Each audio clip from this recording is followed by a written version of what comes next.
Покурить бы. Опять впустую. Третью ночь. А холодно как? Может, дождемся? Видно, фигура переходит. Видал, начальство понаехало. Подожди.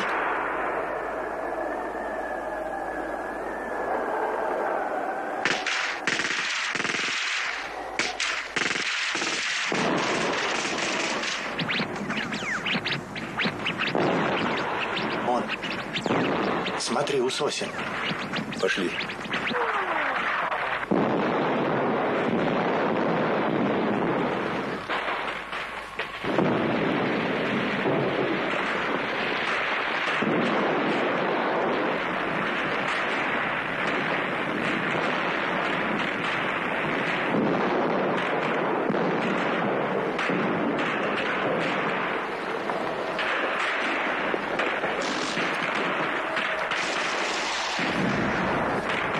Гляди, это немец.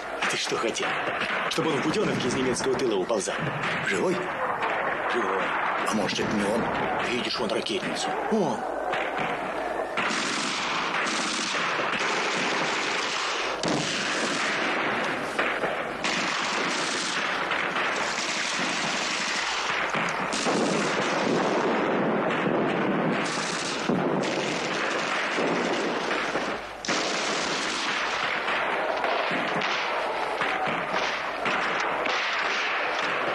Ползут. Тащат кого-то.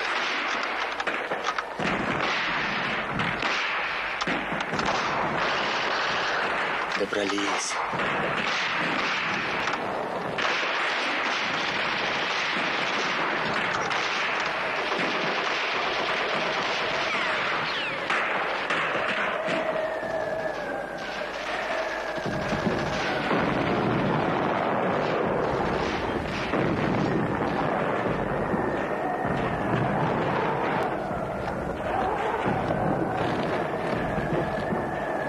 Будет жить, товарищ майор государственной безопасности. В машину.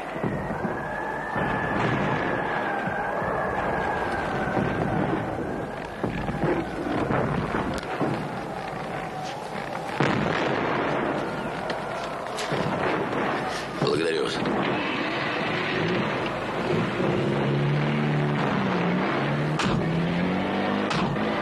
Проследите, куда поместят Сергея. Слушаюсь.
Господин барон!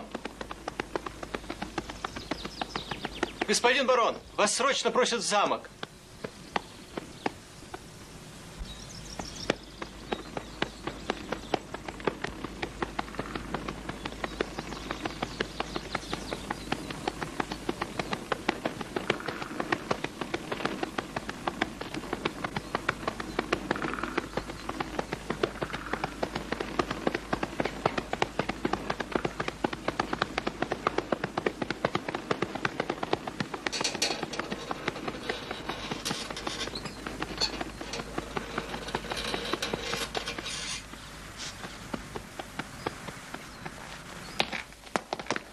Господин барон, вас ждет господин генерал.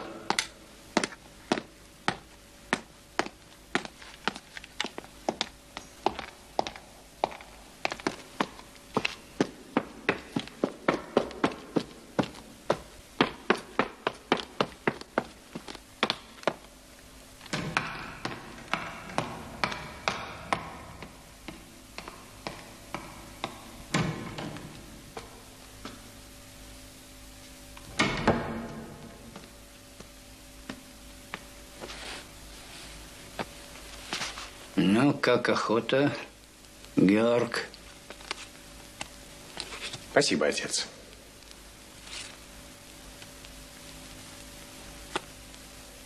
Секретарь адмирала Канариса просила тебя позвонить ему.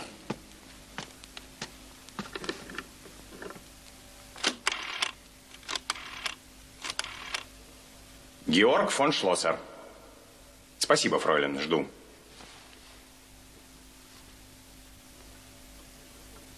Добрый день, господин адмирал. Как ваше здоровье? Я вам очень признателен, господин адмирал. Да? Ну, какие могут быть сборы? Да, да, конечно. Спасибо. Передам. До свидания, господин адмирал. Отец, вам привет от адмирала.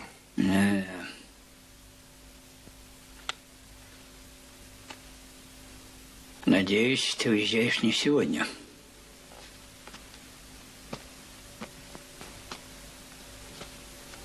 Два года без дела. Я не могу так. Я разведчик. Моя работа для меня все. Вы должны меня понять.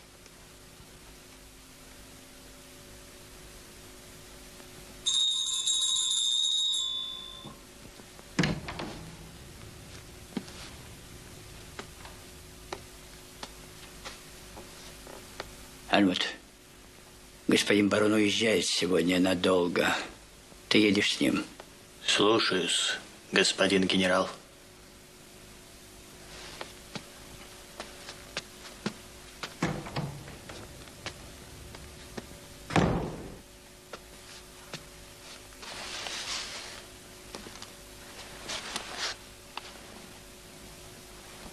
Если, Георг, ты опозоришь наше имя, то я буду последний барон фон Шлоссер.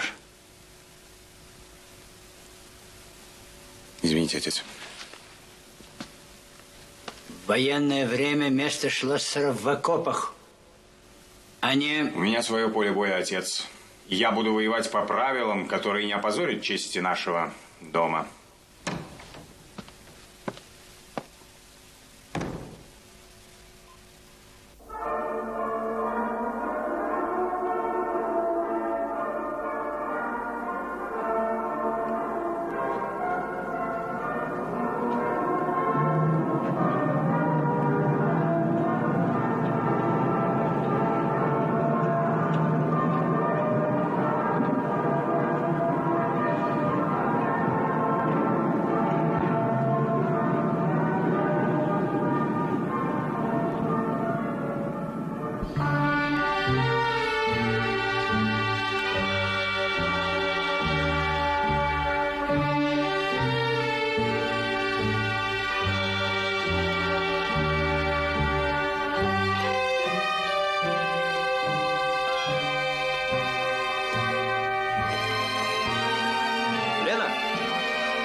Здесь он, в 9-й палате.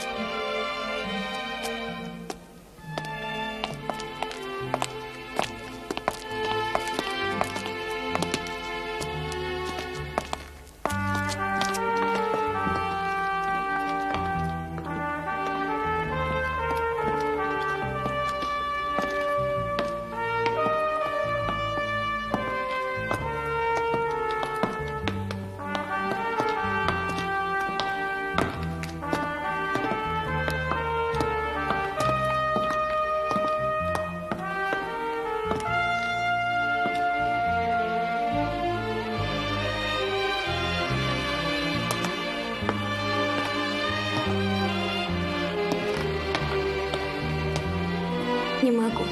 Опять. Я подожду.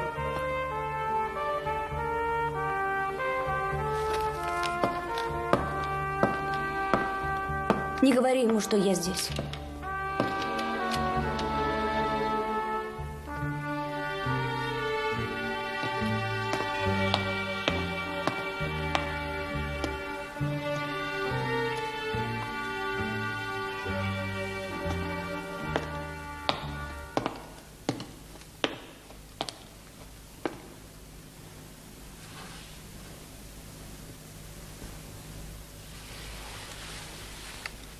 Сын, говоришь? Хорош. Семейное положение холст, самого сына. Лена мне сначала не говорила, сам узнал случайно. Как она? Ну а что я мог ей говорить? Официально она тебе не жена. Правду сказать нельзя, вот и выкручивался, придумывал. Бубнил одно, жив он вернется.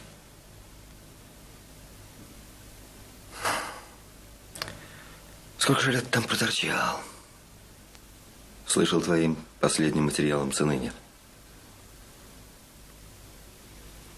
Есть цена, Кости, есть. Человек погиб, меня вытаскивая.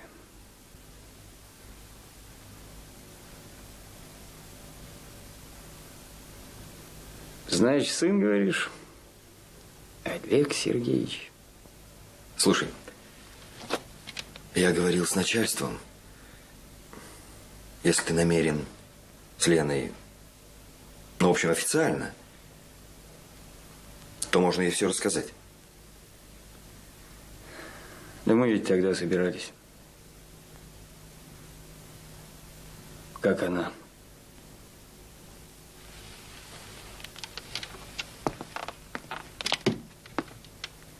Сергей Николаевич, сейчас укольчик сделаем. Ну, мучайте. Я пойду покурю.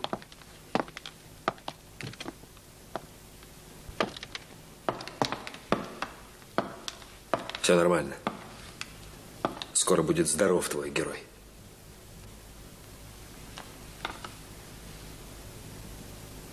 Мой. Я уж забыла, как он выглядит. Мой. Зашла бы посмотреть. А ну, пошли. Исчез, не сказав ни слова. 4 года, ни письма, ничего. Ты понимаешь, что это такое 4 года? Для меня нет его уже. Понимаешь? Понимаю.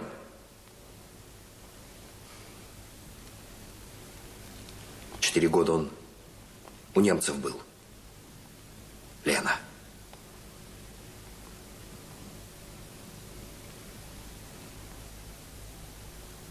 Вот так.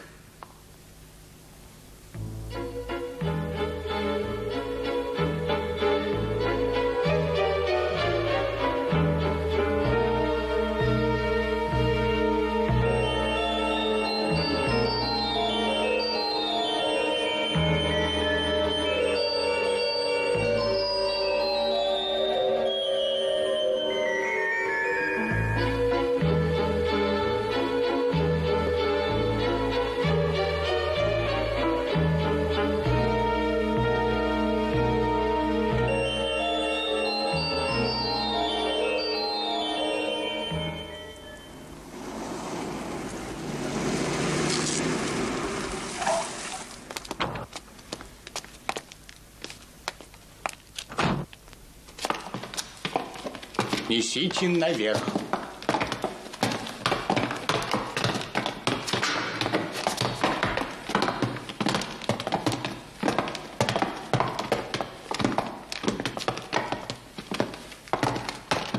Ваш кабинет будет наверху. Где удобнее, Эльмут?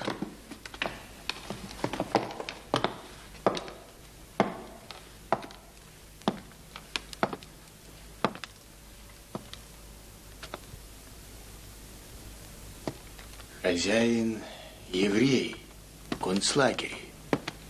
Прикажете убрать? Да, да.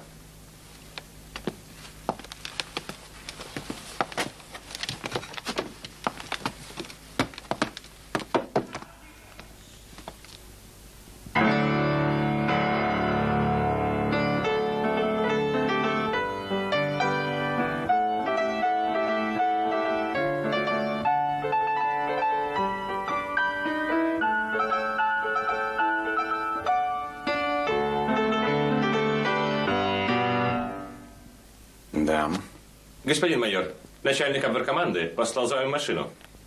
Он просит вас к себе. Хорошо. Хорошо.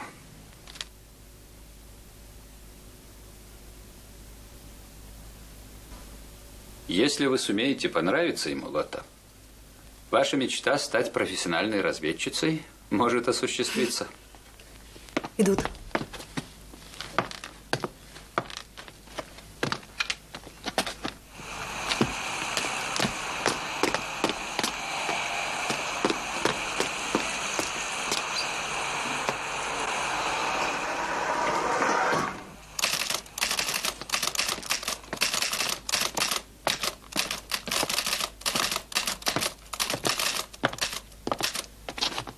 С приездом, господин майор. Здрасте, фройлен Фишбах. Я польщена, вы знаете мое имя. Шеф ждет вас.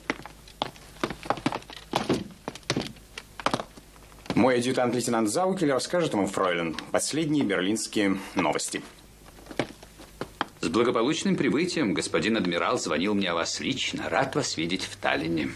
Прошу.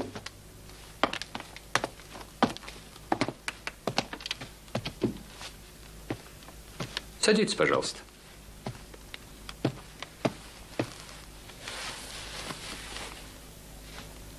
Я рад с вами познакомиться, барон. Еще больше рад вашему возвращению в строй. В 40-м я читал вашу записку о военном потенциале русских. Это был уникальный документ. Уникальный и, как всякая правда, опасный. 2 года меня не допускали к работе. Ничего, барон. Теперь вы отыграетесь. Война с русскими не партия в кегли. Вы правы, барон. Вы правы.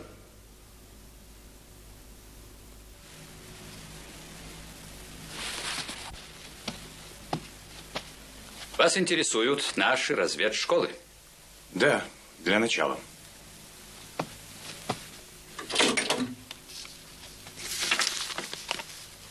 С этого года в моем ведении 3 разведшколы.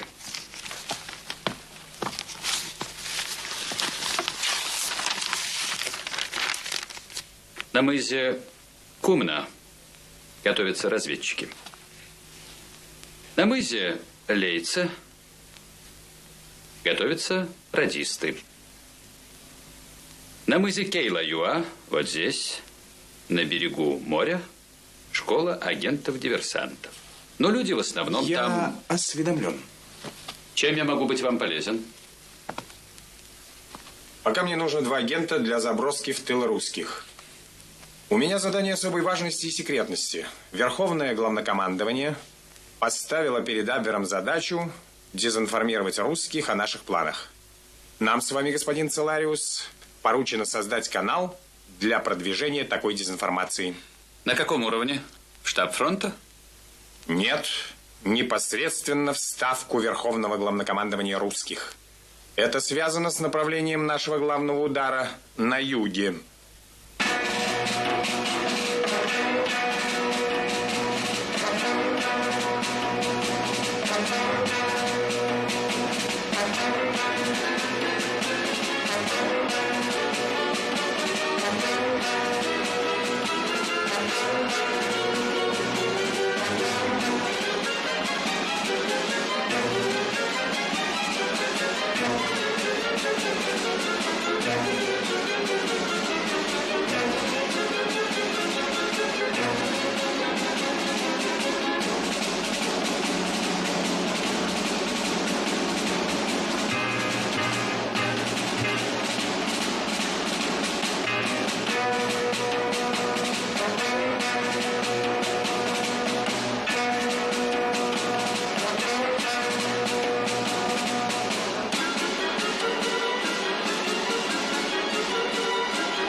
Помогите мне в вашей разведшколе, господин капитан, отобрать 2 агентов. Пожалуйста. Первый справа некто Ведерников. Человек вполне надежно участвовал в карательных операциях. Ведерников смелый, волевой, гордость моей школы. Ознакомьтесь, господин майор.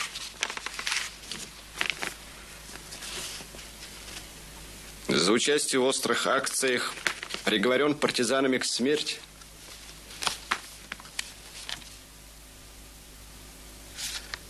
Я бы хотел поговорить с курсантами лично.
Зверев Александр Федорович, летчик-коммунист.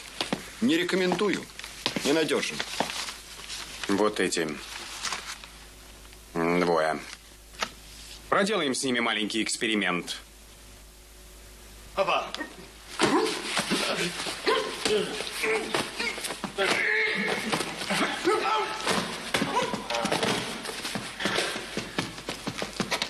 Вольно, вольно.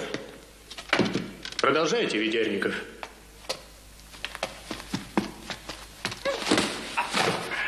Отлично. Иди.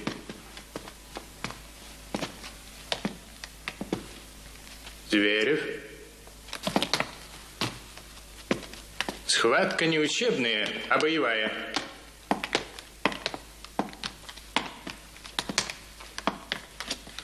Победителю приз.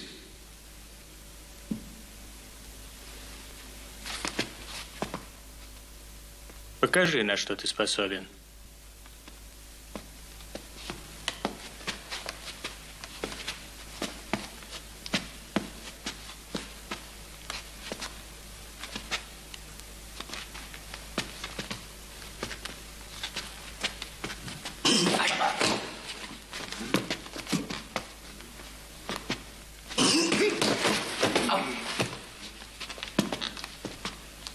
Сейчас, комиссар, я из тебя вышибу дух.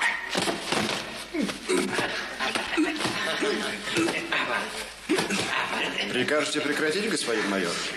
Ну почему же? Даже интересно. Слушай, господин капитан.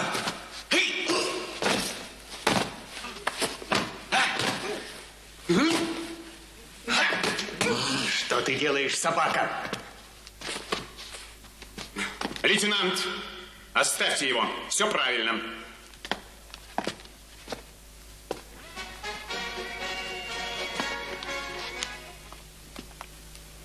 И все-таки, какая гарантия, Зверев, что, оказавшись среди своих, вы не явитесь в НКВД? Никакой. Стоит ли мне рисковать? Работа у вас такая, без риска нельзя, майор. Господин майор. Это слово не выговариваю. Не привык. Зверев, как вас держали в школе и не расстреляли, непонятно. По-моему, очень понятно. Хлуи сейчас никому не нужны. А я для работы годен. Если только не явитесь в контрразведку, товарищ майор. Разведчик в людях разбираться обязан. Какой разведчик не ошибается? Думайте, майор. Слов я вам говорить не буду. Но вас можно понять, кто предал один раз, предаст и второй. Вы русский язык где изучали? В Москве.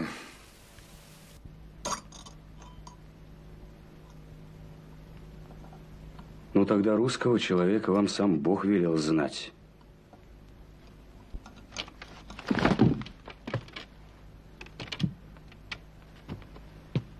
Не помешал вам? Нет.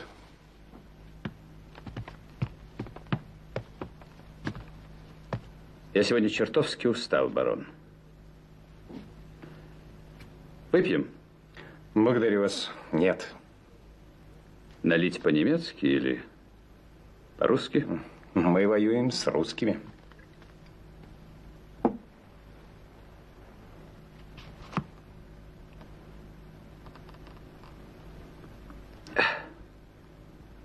Хорошо. Вам задание понятно, Зверев? Понятно. Выполните. Постараюсь. Не предадите? Что вы меня как девушка пытаетесь? Что со мною сделают там, если явлюсь? Расстреляют? Если расстрел, так лучше у вас. Почему? Потому что у вас я умру как герой, там как собака. Верно. Ну, а может быть, не расстреляют. Не волнуйтесь, расстреляют. Вы оптимист. Хорошо. Можете идти.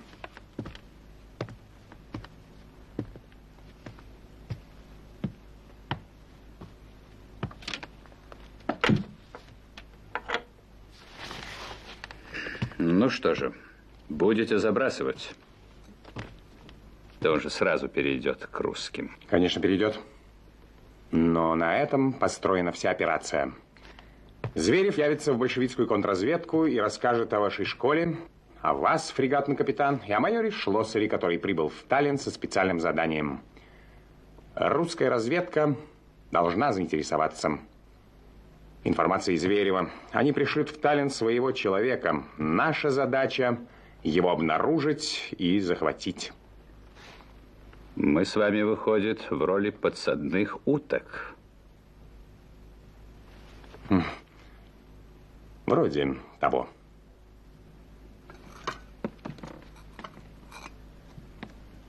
Дожили. Готовимся принимать Франца Магеля. А его отца господин генерал и на порог дома не пускал.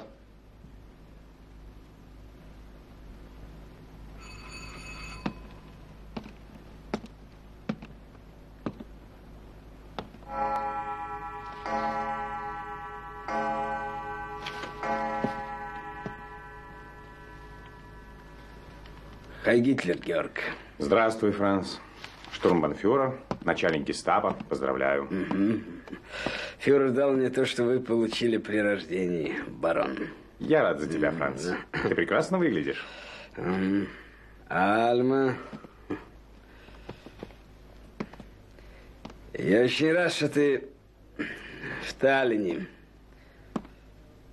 Когда я узнал, что ты снова на службе, я так подумал, что, может быть, скоро появишься в наших краях. Старый Хельмут проскрипел, что лавочник может остаться лавочником, какую форму он ни надел. Почему лавочник? Лавочник. Магели всю жизнь были скотоводами. Ваши быки славились на всю округу. Помнишь нашу ферму? Я недавно получил от Эльзы фотографии детей. Да, у тебя их много. 5. Ради бога, без фотографий, Франц. Уезжай, я видел все твое семейство. Осторожно, Франц. Кельмут, с сегодняшнего дня ты будешь говорить «господин штурмбанфюрер» и поторопись с ужином. Прошу. Слушаю, господин барон.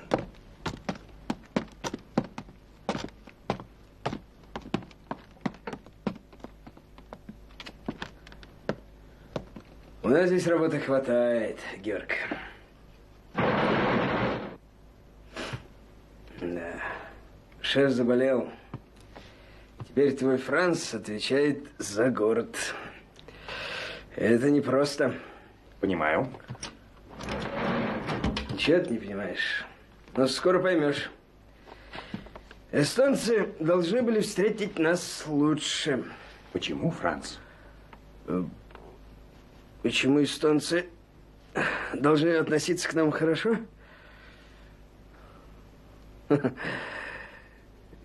Тебе будет трудно работать, Георг. Хотя и Канарис добился твоего возвращения в строй, но это еще не значит, что тебе во всем доверяет.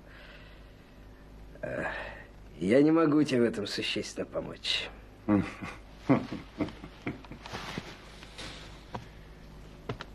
Спасибо за откровенность.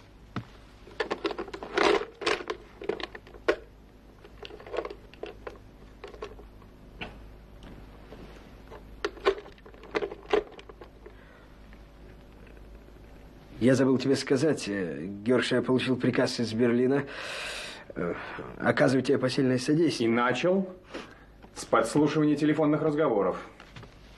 Неосторожно. Тебе должно быть известно, что адмирал Канарис встречался с Гиммлером, и что в этой операции СД и Абвер должны работать вместе. Ну, конечно. Конечно. Я хочу предупредить тебя, что вот этот Зверев, курсант, которого взяли из разведшколы, он очень ненадежен. Очень ненадежен. Он спит вид, как возвратиться к своим. Мы не расстреливаем только потому, что, наблюдая за ним, выявляем неблагонадежных. И все же я рискну его забросить, Франц. Добрый вечер, господа. Хай Гитлер. Вы прекрасно устроились, барон. Умение создавать уют на войне – большое искусство. Господа, в ближайшее время, по моим расчетам, в Таллине должен появиться русский разведчик, который будет интересоваться деятельностью вашего бюро, фрегатный капитан. Площадь Вана-Виалик, дом номер 3, где расположена ваша абверкоманда, фрегатный капитан. Нужно помочь русскому устроиться вблизи интересующего его объекта. Напротив, дом пустует. Здесь неплохо было бы создать небольшой пансион, 3-4 комнаты. Здесь концертный зал. Здесь срочно нужно организовать офицерское казино. Клуб для особо избранных. Для наших людей, фрегатный капитан, и для ваших, штурмбанфюрер. Но русский не полезет в такое логово.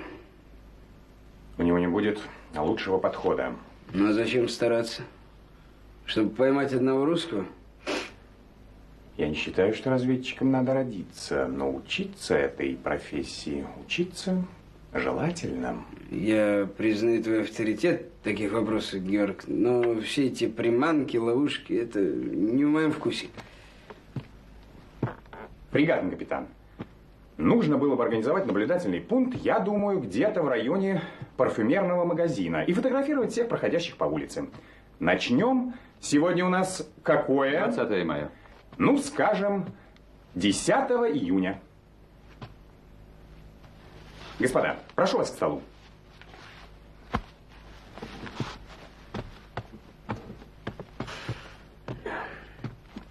Штурмбанфюрер, не сочтите за труд. Распорядитесь, чтобы с 10 июня для меня составляли списки всех прибывающих в город. Да, но они у нас не все регистрируются, барон. Интересующий меня человек зарегистрируется. Прошу. Обратите особое внимание на офицеров, приезжающих в отпуск, коммерсантов, гастролирующих артистов. Каждую неделю списки проверять и выбывших вычеркивать. Меня интересует человек, который приедет в город, ну, минимум на месяц.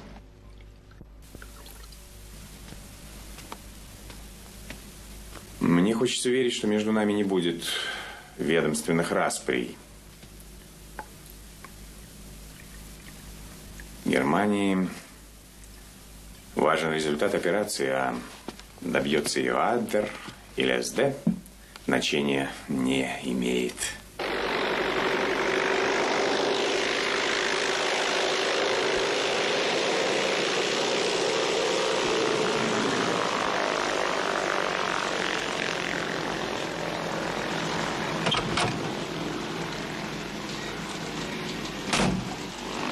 Я поражен, барон, что вы при вашем опыте выбрали Ведерникова. Они перегрызутся еще в самолете. Это сорвет операцию. Риск необходим, зато когда Зверев явится в контрразведку и сдаст Ведерникова, биография последнего подтвердит правдивость Зверева. Ну что ж, будем надеяться, что русские клюнут на ваш тандем.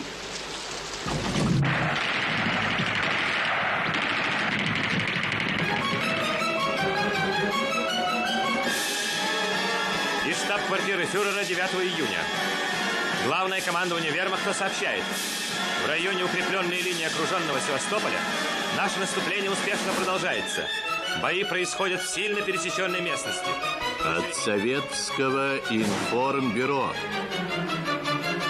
На Севастопольском участке фронта продолжаются серьезные бои.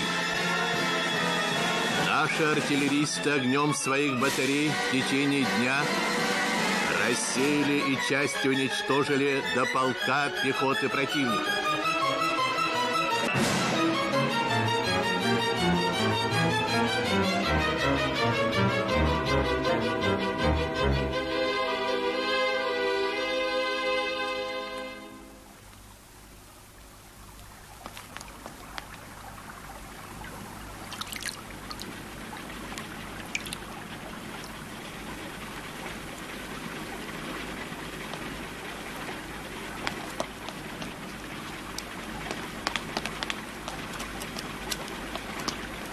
Не зевай.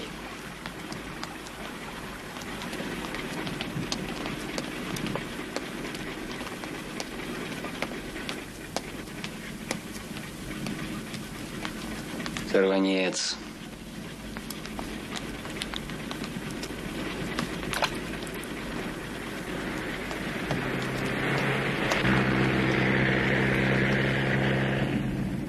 Сын, черт возьми.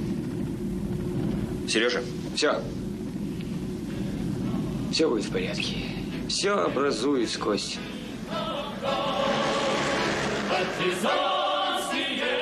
На фронт, значит? Что в приказе сказано? Направить войсковую разведку. Все. Прямо, конечно, никто не сказал, что в мои способности больше не верят. Все ясно. Чепуха какая-то. Сорвался, Сережа.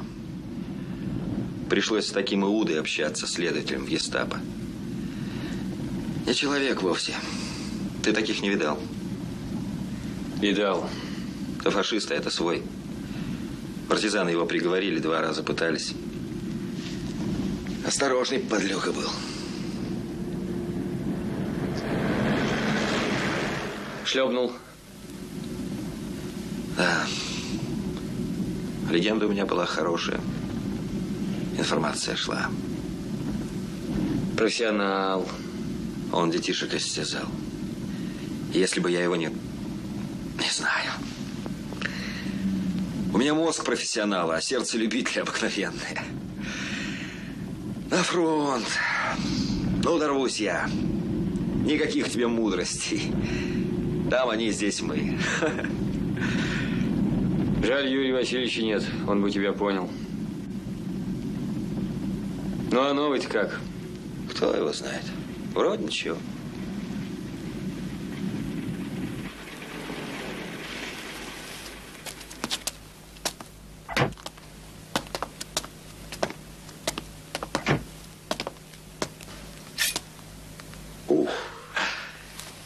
Знаменитая палка. От одного немецкого офицера досталась. Держи.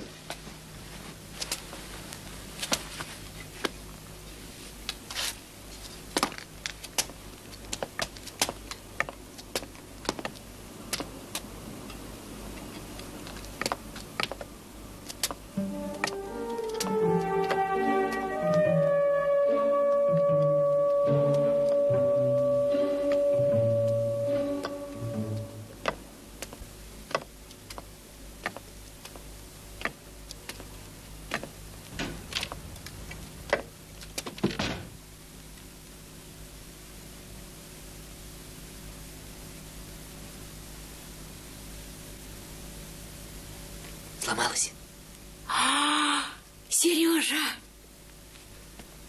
Старший лейтенант государственной безопасности Скорин для дальнейшего прохождения службы прибыл.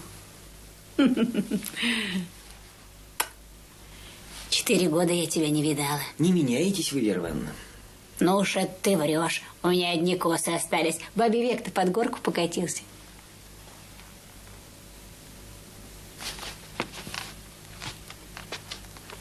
Почини плитку, пожалуйста. Ты новый, знаешь, чай любит.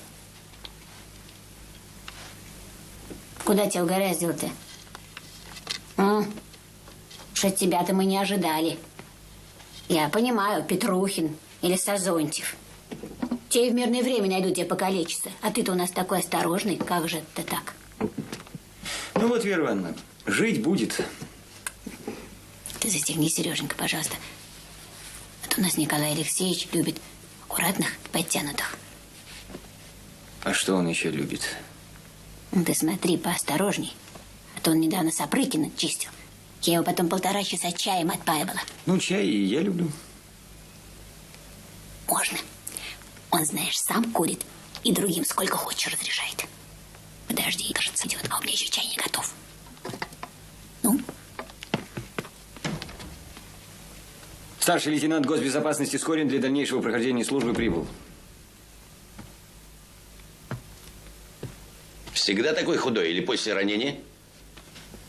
Всегда, товарищ майор. Проходите.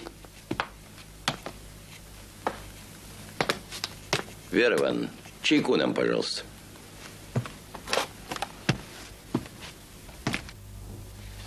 Садитесь.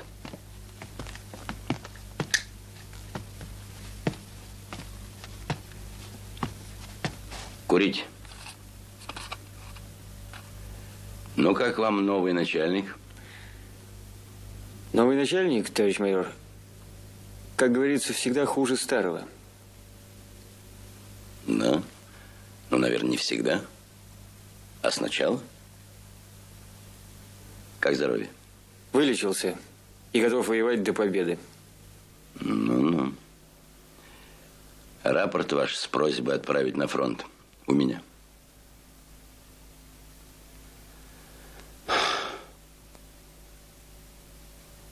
Папироску-то разминайте, как красноармеец. Это что ж, после 4 лет пробивания Германии? А я дома, товарищ майор. Чай нам туда, пожалуйста. Ну что ж, Сергей Николаевич, беседу мы с вами начнем с вашей биографии. Вот сейчас получим чаю и побеседуем. Расскажете о себе коротко, но подробно. Хорошо сказал. Коротко и подробно. Товарищ майор, вы ознакомьтесь с моим личным делом, там все подробно и складно записано. А я, извините, рассказчик скверный.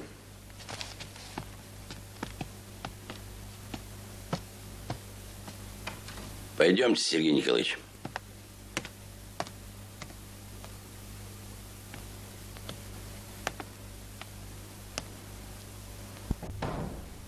Прошу. Значит, анкету советуете почитать? Ну, родился я в городе, в Москве, в 15 году, в семье служащего. Это можете пропустить. Окончил 10-летку. Год работал переводчиком в интуристе, потом поступил в ИФЛИ. А почему хорошо так язык знали, что после 10-летки переводчиком работали? А я и не знал. Уговорил одного товарища в интуристе, убедил, что справлюсь, переводчиков у них не хватало. За год поднаторел. Способности у меня, говорят. Да, бывает. Поступил в институт, увлекся западной литературой. А на 3-м курсе пригласили в райком комсомола и путевку в руки. Я выразил сомнение. Объяснил, что сугубо штатский я человек. Выразил подозрение трусоватый, в герои-разведчики могу не подойти. Ну, долго говорить мне не дали. Сказали про долг перед Родиной.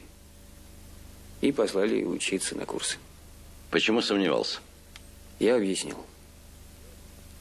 Не понял. Что, боялся? А вы не боитесь?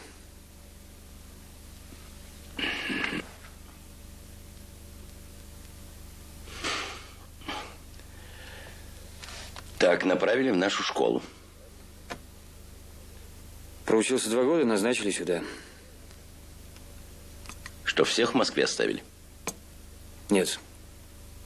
Почему вас оставили? Спросите руководство. Работал. Привык. Потом полюбил свою работу. Вот и я тоже однолюб, Сергей Николаевич. Ты уж извини меня за красивые слова, но человек без любви не человек вовсе. Так, пустышка.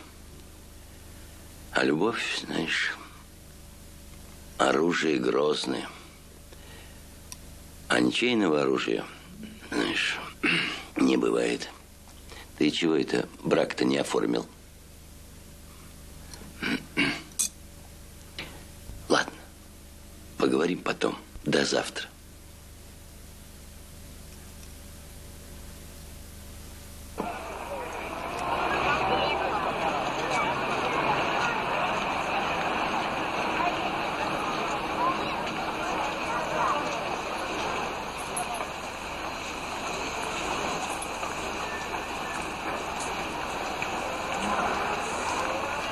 А замок я давно поменяла.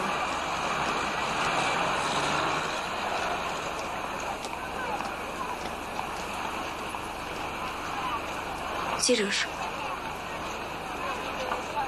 ты не виноват. И я не виновата.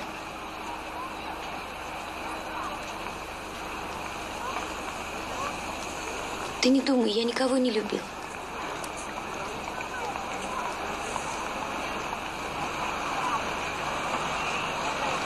Да можешь ты понять, что тебя не было? Тебя не было. Значит, тебя нет, и я смирилась с этим. Никого не любишь. У меня сын. Сын есть. Семьи нет. Завтра. Ровно в 12. Угу. Прекрасно. Доставим штамп в паспорте. У Олежки должен быть отец. Кто имеет право лишать отца сына? Война.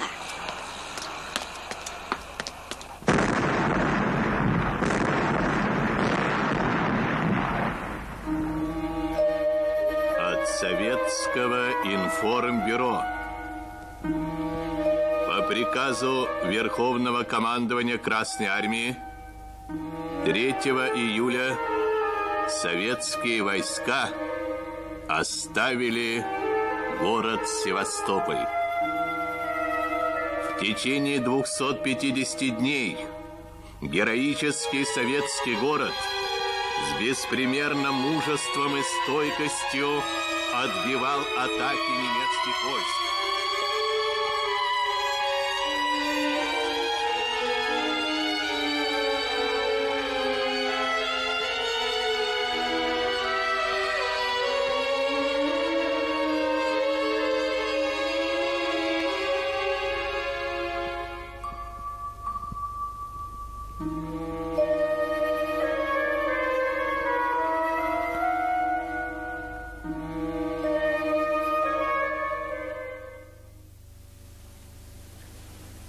Вот, теперь на Сталинград навалится.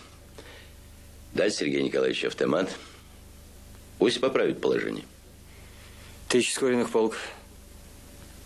Скорину целесообразнее воевать в одиночку. Не уговаривайте, Николай Алексеевич. А вас, извините покорно, никто уговаривать и не собирается. Сейчас я вас познакомлю с одним перебежчиком. Его направил Абвер с серьезным заданием. Немцев будто бы интересует Транссибирская магистраль.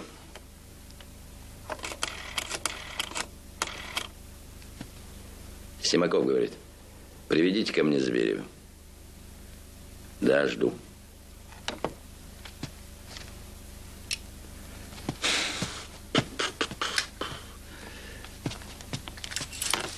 Прошу.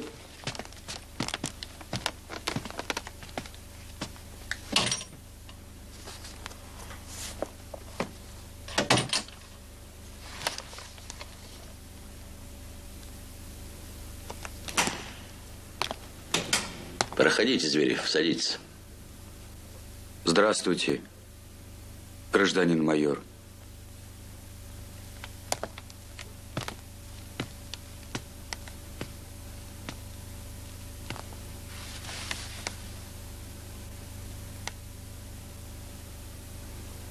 Я сегодня не ложился. Знал, что вызовете ночью.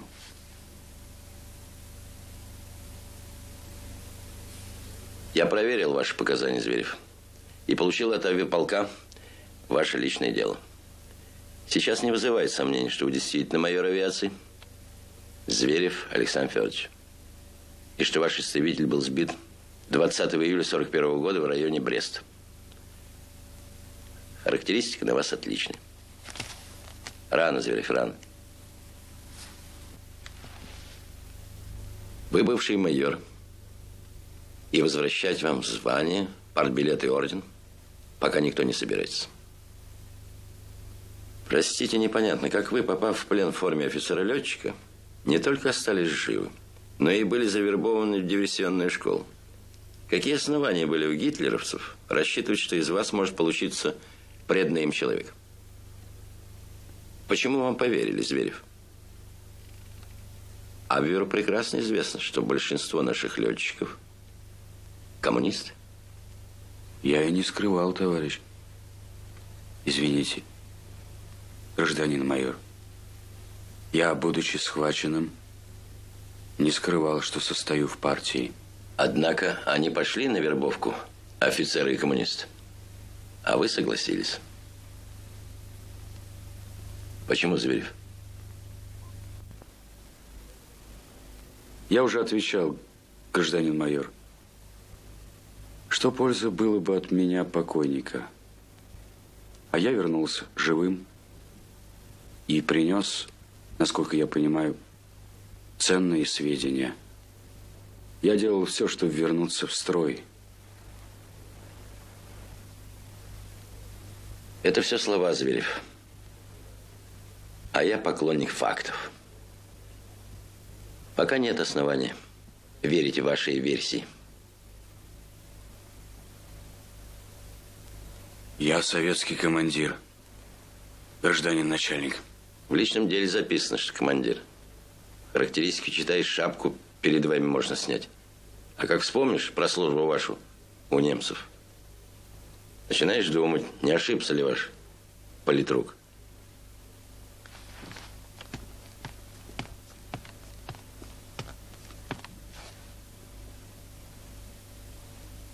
А все-таки, почему Абвер поверил вам?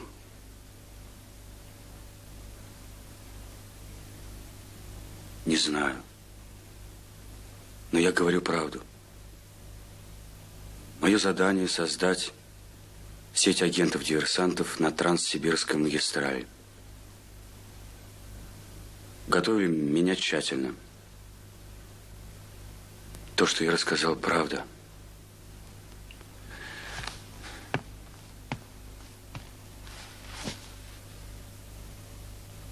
Давайте сначала. Как вы попали в школу для диверсантов?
Война войной, а жизнь жизнью.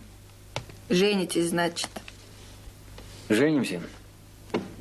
Что-то невеста, смотрю, невеселая. Сейчас ведь замуж выйти счастье.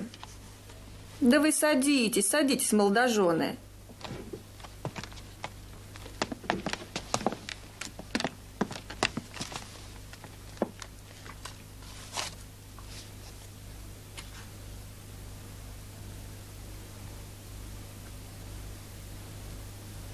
А у вас, Елена Ивановна, сыночек имеется?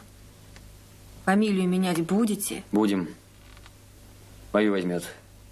Метрику сына исправьте Скорин Олег Сергеевич. Одну минуточку.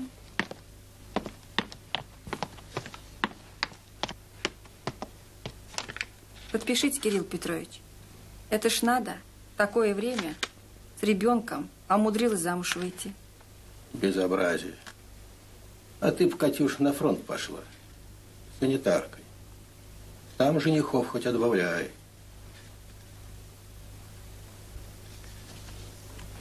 Вот площадь Вана Вялек. Дом 3, Абверкоманда. Начальник фрегатный капитан Целариус. Вот здесь, на соседней улице, дом 6. Офицерское казино. Вот здесь на углу парфюмерный магазин. Александр Федорович, вы говорили, что вас готовил? Майор Абвера Шлоссер, барон. Прекрасно.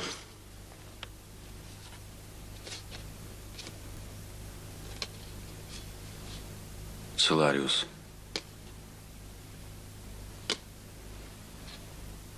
Шлоссера здесь нет.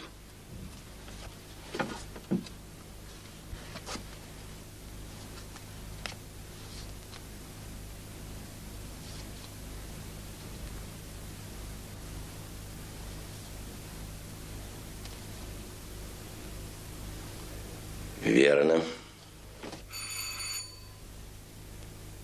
Отдыхайте, Зверев. Приготовьтесь к встрече Ведеренькова. Брать будем бесшумно.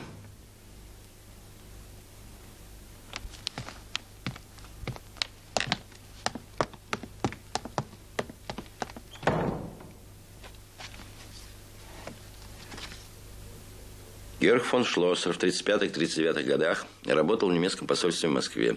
Попал в опалу, Гитлер считал, что Шлоссер в своих сообщениях завышает советский военный потенциал. Красив барон. Холен.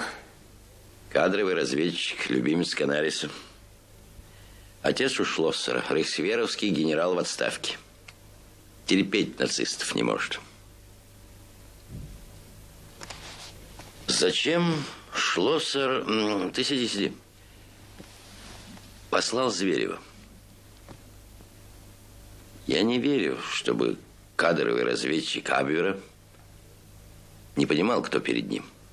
Да. Тут что-то не так в этой истории. Но, думаю, Зверев говорит правду. Думаю, да. Ну, интересно, правда?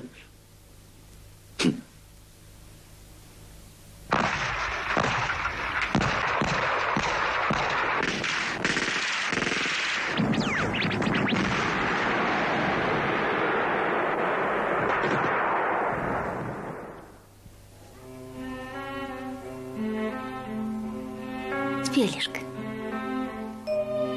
Спи.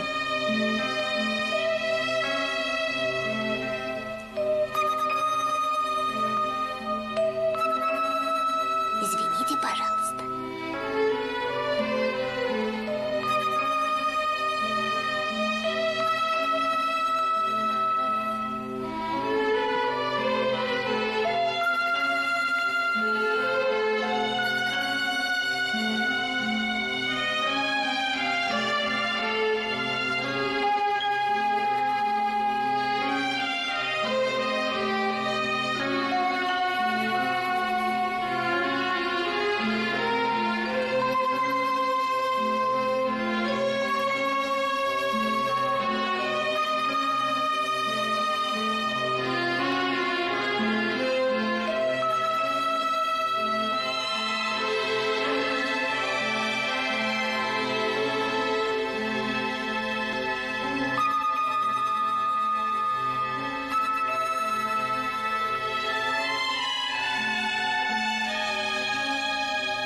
Значит, ровно в 6, милая, у последнего вагона.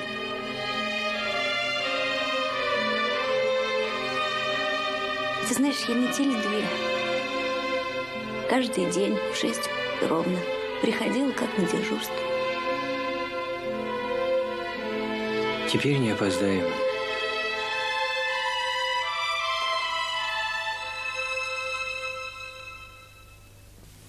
Возвращен в строй Шлоссер. В 40-м он дал в Берлин объективную справку о нашем танковом потенциале. Это было на руку тем немецким генералам, которые предостерегали Гитлера от войны против нас. И после этого, по личному приказу Гитлера, Шлоссер был отозван. Кто мог вернуть Шлоссера в строй? Гитлер. Соответственно, масштаб задания Шлоссера. Заинтересованность немецкого верховного командования значит направление главного удара весенне-летней кампании. Отправка на фронт отменяется, Сережа. Поедешь в Таллин.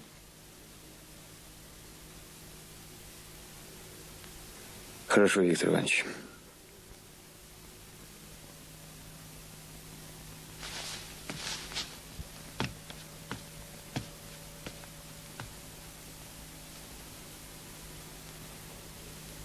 Возвращаешь Шлоссера, Канарис выполняет, безусловно, приказ Гитлера. Ну, а Канарис есть Канарис. За спиной фюрера и Гиммлера он может вести собственную игру. Игру для нас очень интересную. А в Москве нам только остается гадать. Да-да. Непонятно, чего добивается Шлоссер, забрасывая к нам такого агента, как Зверев. Придется тебе разбираться там на месте. Помни, Шлоссер – это сверхзадача. Попытаться сблизиться? Да. Шлоссер был против войны с нами. Вот попробуй сыграть на этом. Я боюсь, Виктор Иванович, этого будет мало. Я таких немцев знал. Возможно. Вот и будешь решать на месте. В любом случае, нам необходимо знать задание Шлоссера. Сколько тебе нужно времени на подготовку? Фашистские газеты за последний месяц, пару дней в лагере для немецких военнопленных, выучить легенду, изучить оперативную обстановку в Таллине. Изучить город? Изучить город. Недельку, товарищ комиссар. Николай Алексеевич, даю 10 дней. Разрешите? Да. Совершенно срочно, товарищ комиссар. Извините, товарищи, 1 минуту.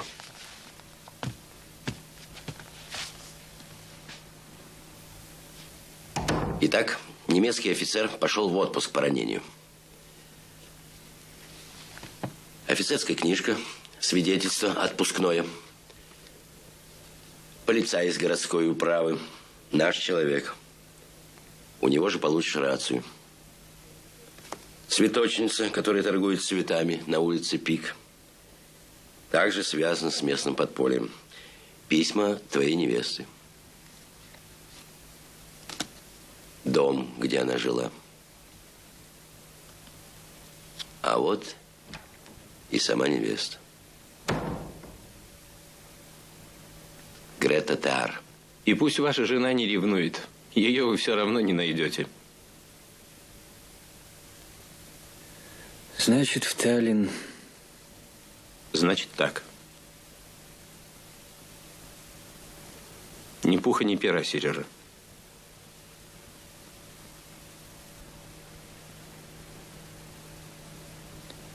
К черту.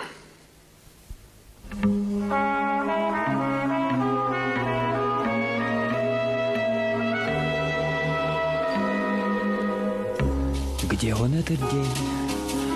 И на каком календаре, как пламя, он олеет?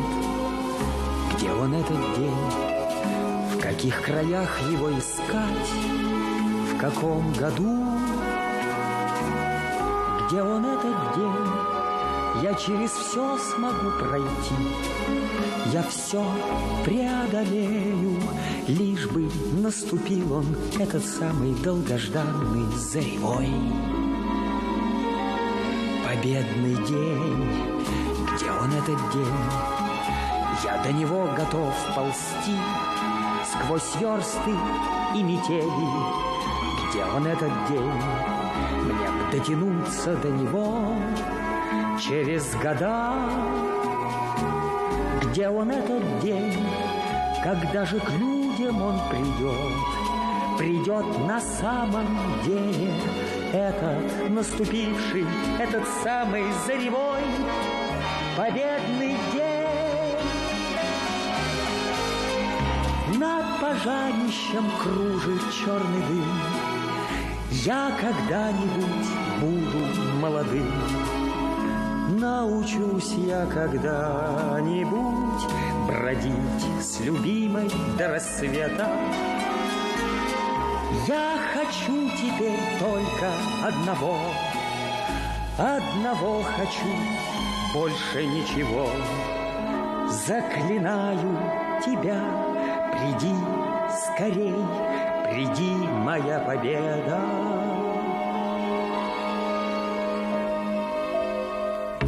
Где он этот день и на каком календаре, как пламя он олеет?